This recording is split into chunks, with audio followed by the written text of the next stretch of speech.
Good morning, everyone. Today is June the 4th, 2021. Hey, can you hear me? I'm having a little rough connection with my satellite connection here. Are you there, James? Yeah, I can hear you, Todd. I can hear you. I'm here to report. Hey, you sound like you're transmitting this from the moon right now. James, I am. I'm in my, as you can see, I'm in my astronaut suit. Yeah. Like, hopefully you can get that helmet off, and I don't have to call 911 while this is live.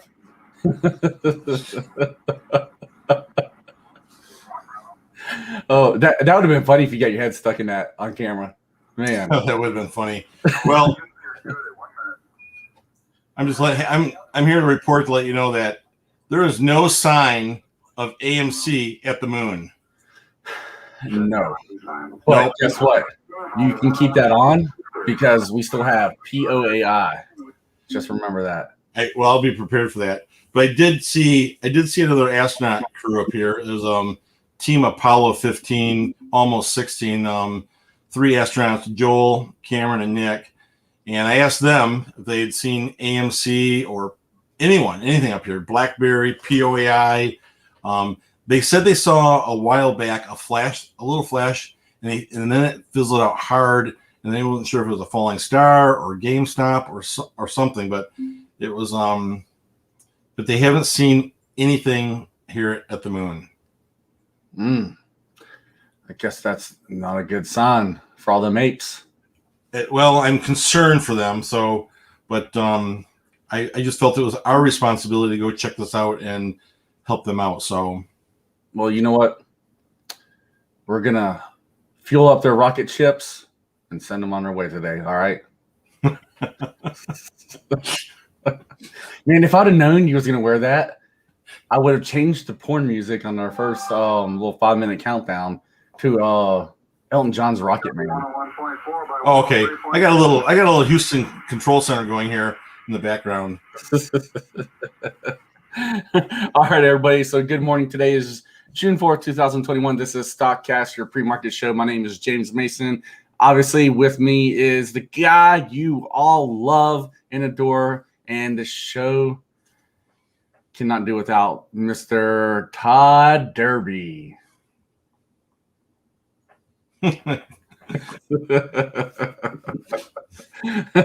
Okay. Anyway, wait till Monday. Yeah. All right. So Dow futures are currently up 86 point. S&P 500 futures are up 16 points.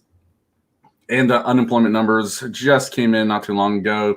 Unemployment is at, what was it, Todd? Like 5.8? It was 5.8%. Yeah. 5.8%. Good job, President Biden. Yep. All right. Let's see. You know what? If you guys are watching this live, go ahead and hit that like button. If we can't get a like button out of today's show, we're in trouble. Well, YouTube's new policy is if you don't hit the like button, it usually cuts off within 3 minutes.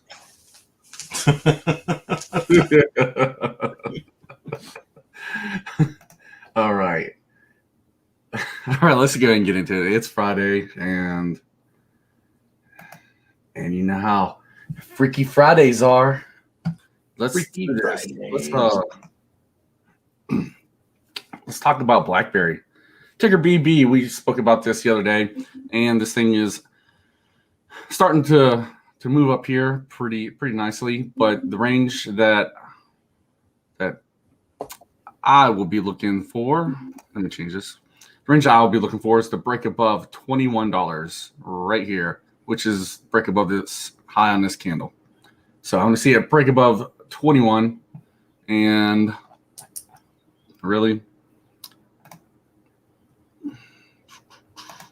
let's see. Hold on a second.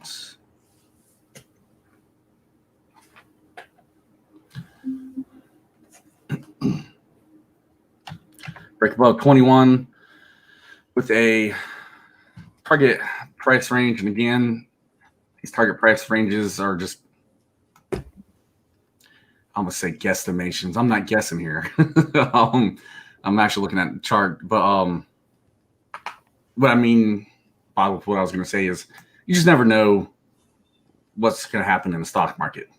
We can only do our best and chart something out, but if you are experiencing a nice significant run, be sure to put a stop loss in. So my target price range for this will be, or target selling zone will be between 33.87 to 49.29. And if we go back here on this, is actually the 5-year weekly chart, you can see this channel right in here, which shows perfect support and resistances. And that is why I would have that price target right there, kind of overall between 33.87 to 49.29, and just waiting on that break above $21. Ticker BB Blackberry. It's just a meme stock, and that's why it's pushing up like that. So keep that in mind, guys. Yeah, I traded Blackberry yesterday. I was in the pre-market. I was waiting for it to watch it for a break, and I took a small short position because I'm expecting it to come back down, and I got in at 1976, and then it popped over 20 seconds later, and I took another small position. So I only had 200 shares, and then the next 3 minutes it went from over $20, and I closed my first position at 1750, and then I covered the other half at 1680, I think it was, or 1660, but it was top ticked it, and then did a pretty good job on a pretty good cover. Pretty good morning yesterday, just a couple hundred shares of Blackberry. But I was prepared that if it broke over that high, that I was going to flip my bias, and then I would ride it to the moon with everyone else. Well, you are prepared today. I am. Yep. Is that a Tyvek suit that you're wearing? Is it? No, it's a Under Armour. Oh, okay. I couldn't tell if it was like a Tyvek suit. I was gonna be like, man, I know he's sweating his butt off right now. No, I could not find one of those. I've been working on this for like 4 days trying to get this outfit to come together. Well, you had your moment. And James, when I have a moment, we have a moment. We do have a moment, but guess what? Guess what? Everybody loves your moments here. Everybody's like, "Oh man, where's Todd Derby? He ain't on today." All right, well, I make him laugh. You make him money. We know how this works. We're like the perfect dream partner. I make him laugh. You make him money. We're like damn Sonny and Cher. That's it. Oh shit! Am I? Why do birds suddenly appear? All right. So that is a Blackberry ticker BB, and let's go ahead and man, what happened to my scrolling phone number?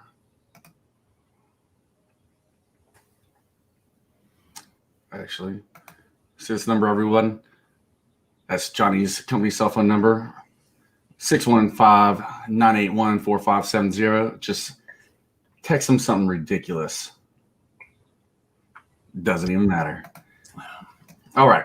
Ridiculous spelled R-I-D. I think Todd's high. Not high. I am not high. You usually don't have this much enthusiasm in the morning. All right.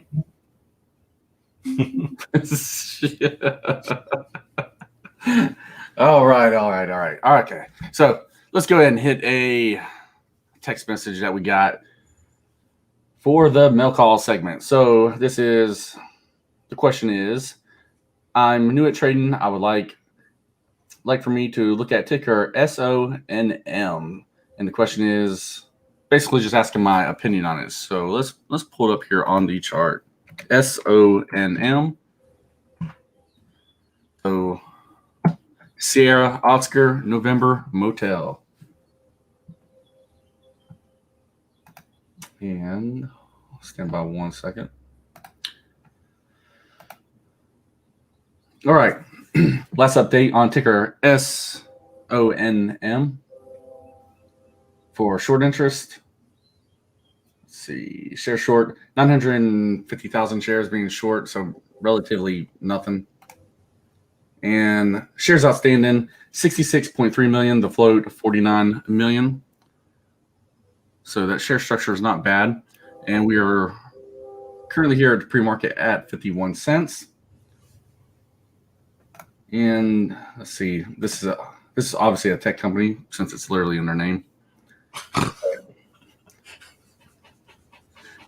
I know I sound smart, but I'm just letting y'all know that it's literally in the name.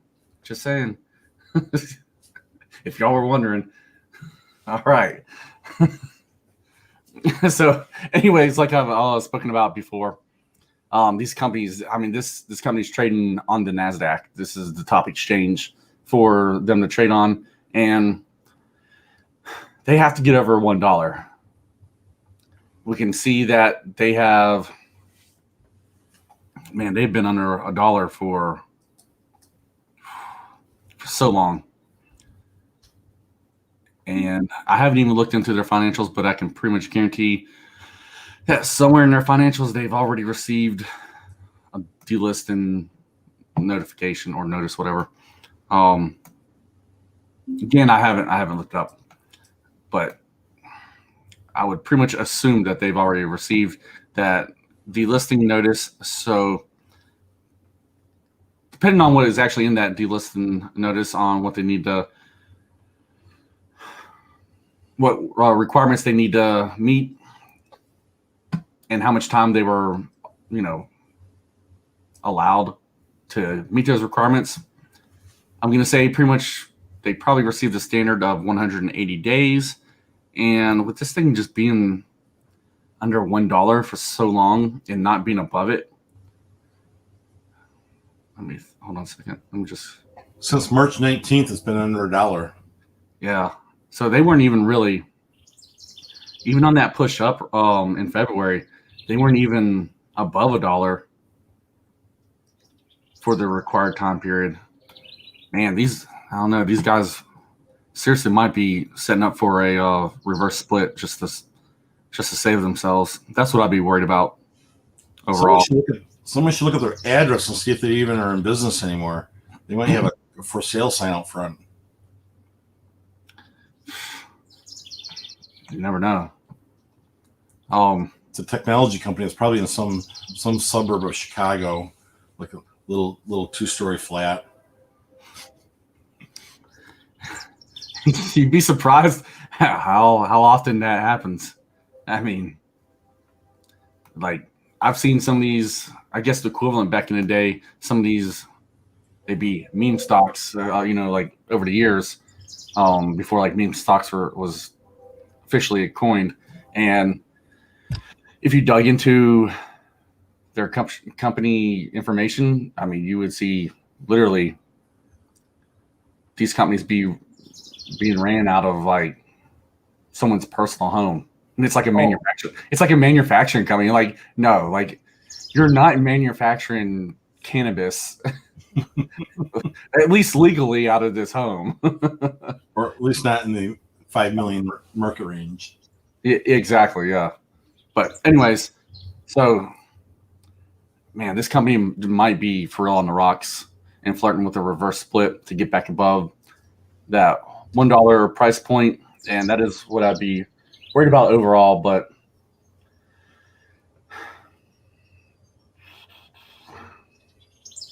I mean, you just never know. I mean, this company could have some spectacular catalyst to really pull themselves out of this.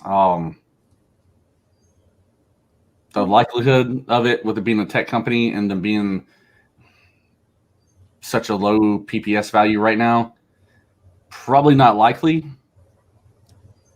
But again, you just don't ever know, because these companies are going to do whatever it takes to keep trading on the NASDAQ. So with me not really knowing too much about this company, And just seeing really how long it's been under $1 for a while, I'm going to have to just kind of go ahead and lean towards that this thing is probably going to pull a reverse split sometime in the near future. And that's the only reason why it's going to gap up. I personally wouldn't take this trade, but I mean, it is going for 51 cents. And if you, obviously this ain't financial advice, but I mean, if you just had money to kill and you didn't care about a reverse split, and if you like lotto tickets, hey, shit, scratch one off, baby. I mean, that's about all I can say. Yeah. Todd, is there something more important? You wanna let everybody know what's going on with that text message? Well, I'd rather not, but I mean, you're talking about this sexy ticker SONM that's 50 cents and it's going to get delisted, but no, carry on. Like, I mean, if you can't pay attention towards to the StockCast show, why is everyone else? Johnny's texting me like, why is James passing up my number for the third day in a row? And I'm like, Johnny, ask James. You're a big boy. Go ahead. He's not gonna smack you like he did last time. That was only once, and his black eye wasn't that big of a deal. I know. I mean, like 30 minutes, we're all back to normal. Mm-hmm. So I don't know what. Yeah, after he apologized. Yep.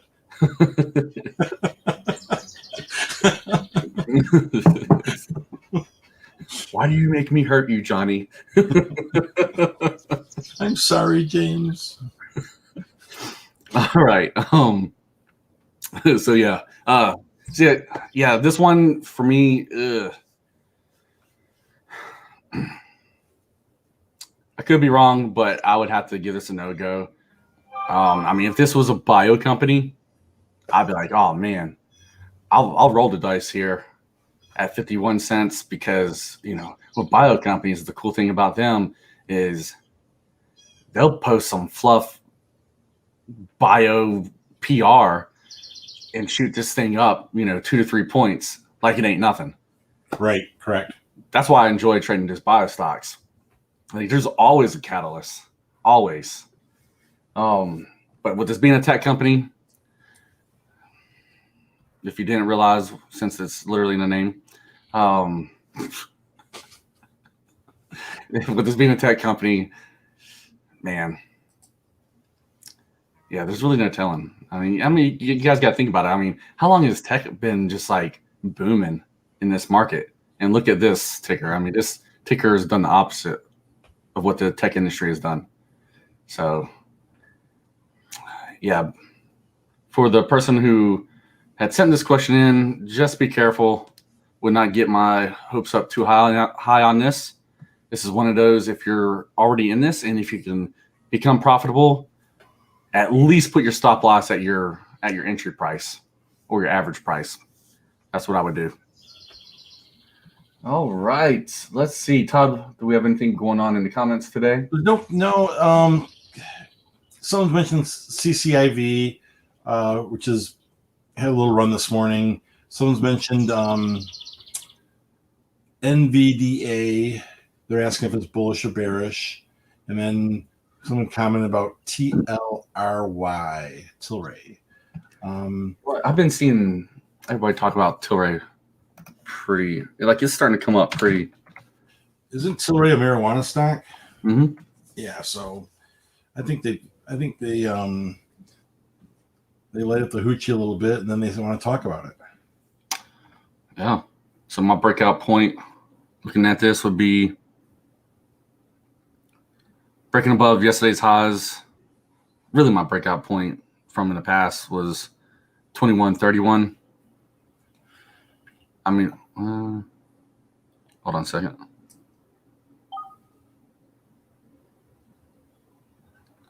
All right, let me update this chart. So my new breakout point for TLRY is going to be the break above 22.61. So break above the high of this candle right here on that wick. Let me just move this up. Did I say 21? whatever. I can't. I don't even remember what I said. 2261. If I've said that wrong, but the break above 2261. Damn it, I can't even get it to slide right. Whatever. It's gonna say 2268, but it's really 2261. So that's what I'm gonna be looking for here. The break above 2261, and it adjusted down to whatever. You know what? I got to change it. It's gonna kill me.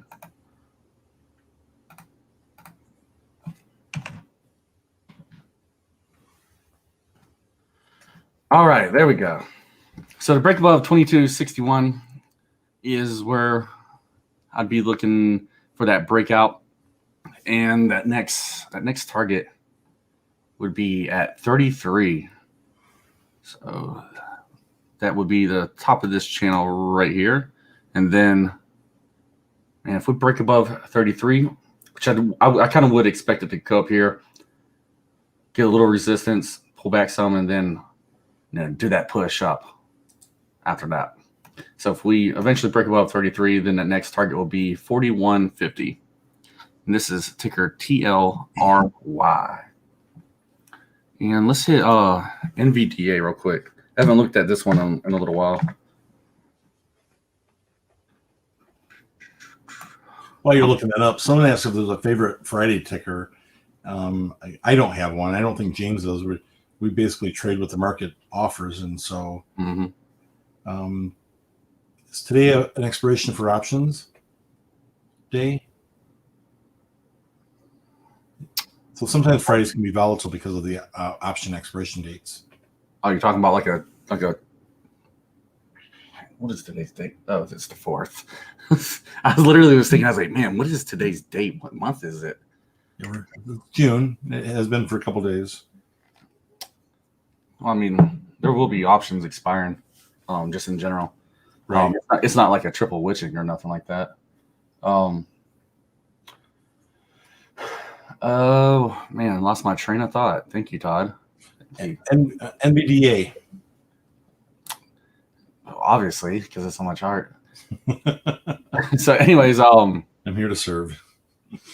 Overall, with NVDA, and they're about ready to do this split coming up. But overall, with NVDA, bullish, hardcore bullish. So after they do this forward split, I fully believe that it's going to do just like how Tesla and Apple has done.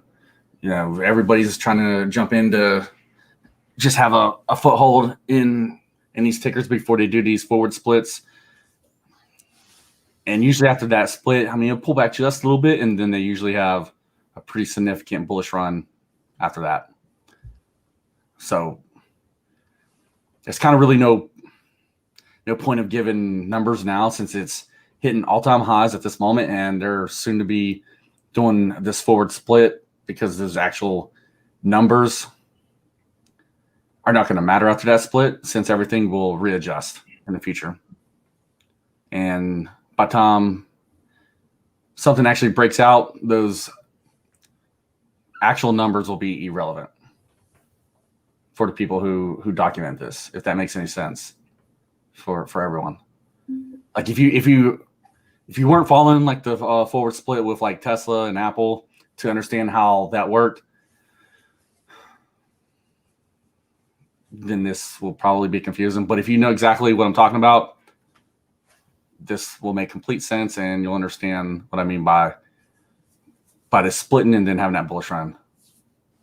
That's really the only way I can explain it. So yeah. All right, man. There was something else I was gonna say. I forgot. I'm getting old, man.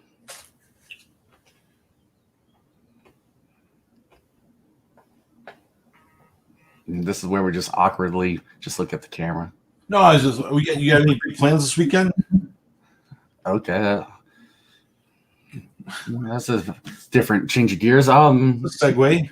Yeah. No, I don't have any plans, Todd. Do you have any plans? Actually, I do. I coach a girls' soccer team, and we play in the state semifinals tomorrow at 1:00. Oh, So nice.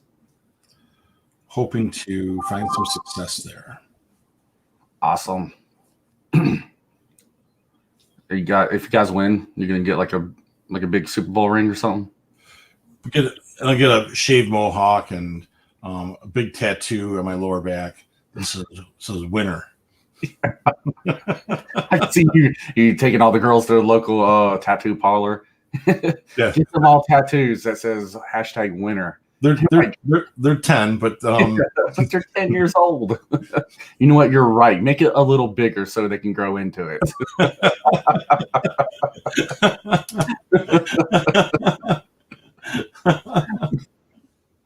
Oh man. All right, guys. Yeah, I mean it's a typical Friday. Not much going on. I'm getting ready. Yeah.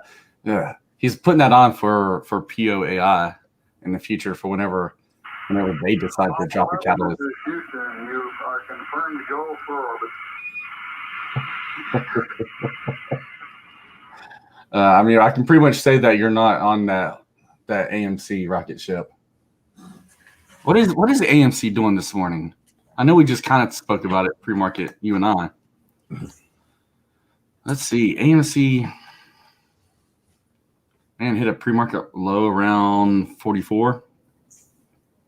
Currently at just right above 50. Nah, AMC. I think AMC is going to have a bullish day. What I would look for with AMC right here is on this 5-minute chart, the physical non-EMA line crossing above that 200 EMA line. I mean, we can see, yesterday how this broke down below it, and then it tried to make that recovery push back up, and it was just such a significant pullback, and then significant reversal here that there was a great chance it was going to pull back again, and it obviously did. I was tempted to try to get shares to short this with, but at the same time, I thought about it and I was like, you know what? Even though, and I was actually, when I was looking at it, it was right around this, it's right under 64. And I was thinking, I was like, you know what? Even though your setup is there, this is a meme stock. Like I was thinking, I was like, man, the last thing I want is to just play around and jump in this thing, not even taking it serious. Just take like 100 shares short and play around with it and get your freaking face ripped off with just 100 shares. Like that is such a horrible feeling when you think that you're taking a small position size in something and you're not going to worry about it because it's 100 shares. And then that thing just rips your face off. I mean, kind of like that time you took 100 shares short on Tesla. Oh, dude, that was stressful. That was so stressful, man. God, yeah, we talked a couple times in the middle of the night. Like, I've always loved Tesla, but I'm not gonna lie. Like, if there's a short setup in it, I will short it. And that day, good Lord. Like once it got to the after hours where I couldn't trade it, when after hours closed, and then the market makers were moving around in the middle of the night, I was like, oh my God. Because it had to actually started going against me. And then luckily it had like an 80-point drop. Yeah. So yeah, I was worried about that one. But all right, guys. So I'm going to go ahead and we're going to wrap this up right here. We're about 13 minutes from the bell. And just remember, guys, it is Friday. Trade smart, trade safe, move stop losses up. Go ahead and secure profits if you have to. You'll never know, especially if you're trading options. Like you never know if there's going to be a macro event that happens over the weekend. Trust me, I've been down that road before. Yeah, we all have. Especially with options. Like with shares, no big deal. But options, oh boy. You can go from nice profits to contracts being worthless. But all right, guys. So we appreciate y'all tuning in, and y'all have a great weekend, and we will see y'all back Monday for the StockCast pre-market show. See you guys.